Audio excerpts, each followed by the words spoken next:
The Clean Energy Regulator is changing the way ERF participants can submit their project report and their application for Australian carbon credit units. The process is moving from the original paper-based submission to an online submission using the CER client portal. This video demonstrates how to submit a project report and application for Australian carbon credit units using the client portal. The form covers a participant's reporting obligations and allows them to attach their detailed project report calculations and other supporting documentation. Some of the information submitted in previous reports can then be accessed through the form without the need to re-enter the same details for each report. You can access the CER client portal from the Clean Energy Regulator website. Once you're in the client portal, click on the My Online Forms tab at the top of the page. A list of online forms will appear. If you scroll down this page, it also contains a list of all your previous forms, those that were submitted to the Clean Energy Regulator and others that are still in draft. The draft projects can be modified and completed using the Edit buttons.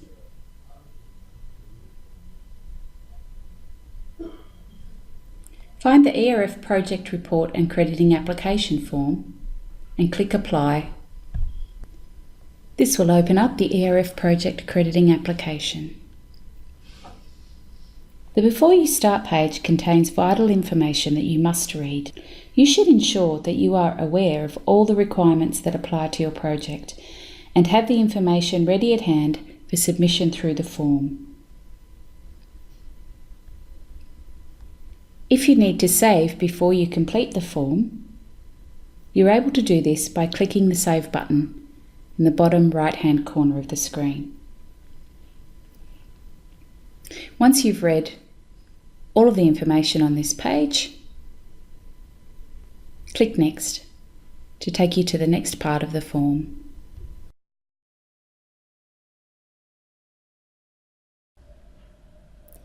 This brings you to the Project Details screen. Before you start the application, you also need to decide if you are submitting an application for a project report along with an application to receive ACCUs, or just an application for ACCUs. In most cases, participants submit their project reports and apply for ACCUs at the same time. In this demonstration, I will submit a project report and an application for ACCUs, so I select that option. You'll notice a new field appears. The form is designed to be dynamic depending on the method that your project relates to, so the questions that are relevant to your application will appear. From the drop-down menu of projects, select the project you wish to report on. Projects for which you are the project participant or the nominee will be available in the drop-down menu. If you are unable to see the project for which you wish to submit a project report, please contact the Clean Energy Regulator. At this point, more information and questions appear. These cover requirements in relation to the CFI Act and the CFI Rule. For questions where you must upload supporting documentation, an upload icon is available. You can click on this, select the relevant documentation and upload it to your form. If you wish to apply for ACCUs, you need to provide us with your Australian National Registry for Emission Units or ANRU number.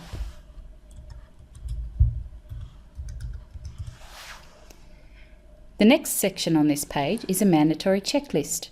In order to submit a report and apply for ACCUs, you must meet all of the requirements. For information on them, you can click on the information icon.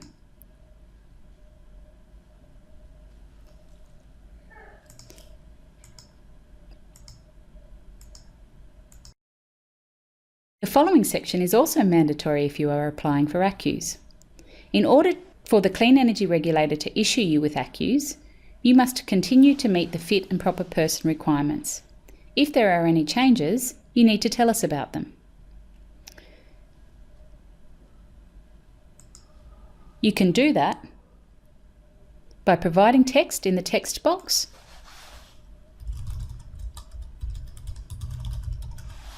or by uploading additional documentation.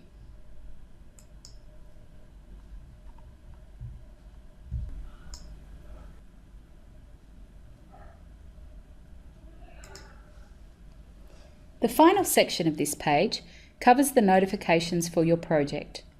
If any of these notifications are relevant to you, please tick the box and provide an explanation of the changes. When you have completed the details in the page, you can click Save or Next.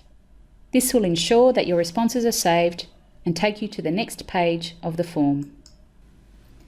The next page covers information in relation to your project reporting period. If you wish to submit a project report for only part of your project, you must have contacted us before you do so.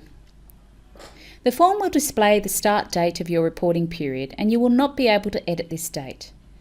If this is your first reporting period, the start date displayed will be the start of your crediting period.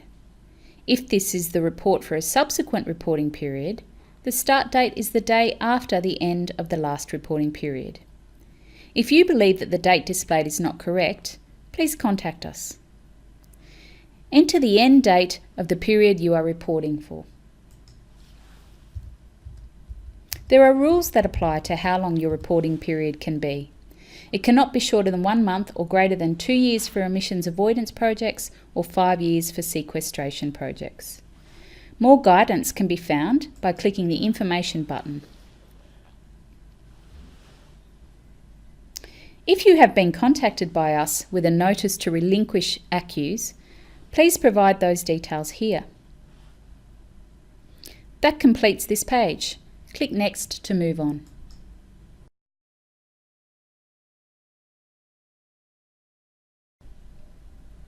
The Locations and Activity page is where you will enter the details about the project location, activities and abatement for your project. For some projects, the project total abatement will be automatically updated as you add location and activity level abatement figures. For others, this page will look a little different, and the total project abatement will need to be entered manually. There are 3 ways in which you may update the location information. If you have only a small number of locations, you can use the Add Location button. If you wish to report on many locations, you can use the Export/Import function. Or if you have previously reported using the online form, you can download and modify your location and activity data through the Download Declared button. There are detailed instructions on our website on how to use each of these functions. Today, I'll demonstrate using the Add Location function. So I click on Add Location, and a pop-up window with location details appears. Location details must be entered here. Depending on your type of project, the location details required may differ. For instance, for a landfill gas project, address information must be entered. But for land area-based projects, land title information must be provided. Our example is for a landfill gas project, so the fields in the pop-up reflect the information required by that method. These fields will change depending on the method that you are using. In a moment, I'll show you what this looks like for a land area-based method. For our project, I need to enter the name of the individual or organisation that is receiving the goods or service, or who is the owner of the site where the activity is being undertaken. I'll then need to provide some details about that individual or organisation. In the next field, you can enter your own reference number to help you identify the location.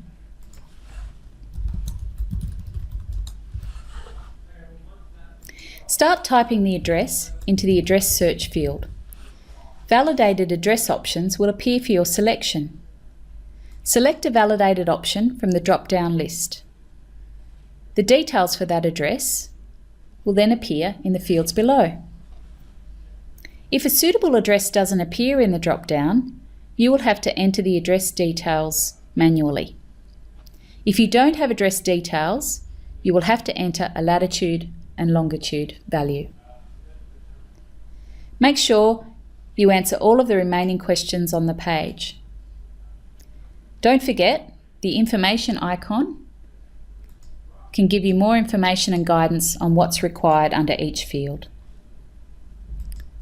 Once you've completed your fields, click Save. The pop-up will close if all fields have been completed correctly. If it doesn't close, scroll through to check for red highlighted errors. Fix these errors and save again.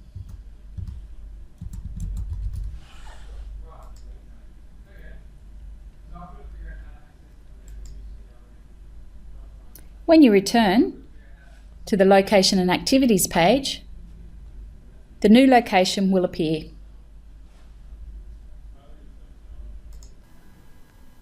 Before we move on, as mentioned before, the location pop-up screen will look different depending on your method.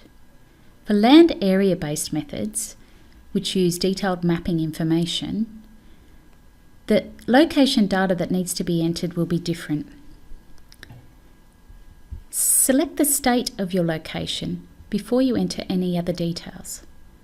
The reason for this is that different states have different planning data which is required.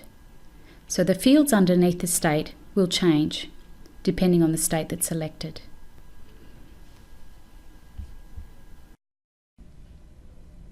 You need to have at least one activity for each location. To add an activity, select the Add Activity button next to the relevant location. An Activity Details pop-up box will appear. A list of activities that are relevant to your method will appear in a drop-down box. Select the relevant activity. Then ensure that you answer all of the remaining questions in the pop-up box. If you don't, you won't be able to save your selection. If required by your method, you'll need to enter the abatement related to that activity.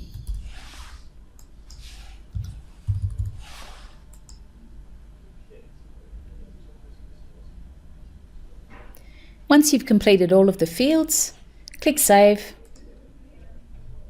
and you'll be returned to the Locations and Activities page, and you'll see that your activity has been added to that location. To add more activities to that location, simply click the Add Activity button again. Continue adding locations and activities until your report is complete. Then click the Next button.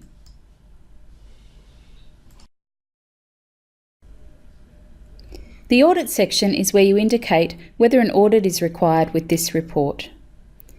If an audit is required by your audit schedule, upload a copy of your report using the Upload function. Once that's done, it will show up as a supporting document. You will also need to indicate the outcome of the audit. Once you've completed the fields on this page, click Next to move to the declaration.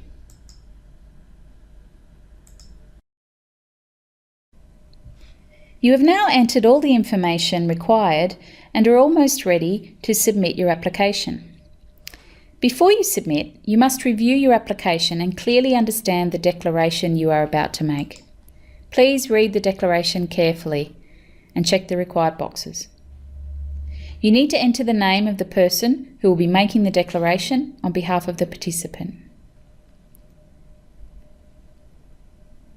Before you submit your application, you need to download a copy of the location and activity data to ensure that you have correctly entered this information. Save a copy of this document in case you need to resubmit your application. Once you have downloaded this document, a Print Application button will appear. When you click this, a pre-filled application will load. Print the application, fill in the required fields, and sign the declaration. Then, scan the signed application and use the upload icon to attach it to your application in the portal. Once you've done this, click the Submit button. When you click Submit, you will receive a message that will give you an application reference number. This is the number you can use to correspond with the Clean Energy Regulator in relation to this application. That concludes our video demonstration. For more information, go to our website www.cleanenergyregulator.gov.au.